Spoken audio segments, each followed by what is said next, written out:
જય માતાજી મિત્રો, હું છું તમારો મિત્ર ગુમાનસિંહ। લગભગ આ દાયકાનું સૌથી ખરાબ વર્ષ હતું 2025, જે મહાકુંભમાં બેસી લોકો પોતાની જિંદગી હારી ગયા। નવી દિલ્હી રેલવે સ્ટેશન પર 18 લોકો ઘરે પાછા જઈને આવ્યા, જ્યાં પહલગામમાં આતંકી હુમલો થયો અને 26 લોકોએ જીવન ગુમાવ્યું। એર ઇન્ડિયા ક્રેશમાં 240 લોકોની જીવનયાત્રા અધૂરી રહી ગઈ।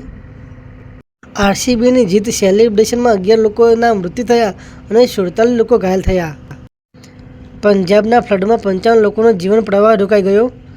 ત્યાર પછી જોઈએ તો ઉત્તરાખંડમાં 13 લોકો પોતાની જિંદગી ગુમાવી, 66 લોકો તો હજુ સુધી મળ્યા જ નથી। વિજય દિલ્હીમાં 40 લોકોના મૃત્યુ થયા। દિલ્હી ફોર્ટમાં આતંકી હુમલો અને 13 લોકોના મૃત્યુ થયા। આ જિંદગી કેટલી નાજુક હોય છે। અત્યારે જે રોજ આપણે જીવીએ છીએ ને, એ જ આપણો સાચો આશીર્વાદ હોય છે। હા, એ જ આપણો સાચો આશીર્વાદ હોય છે।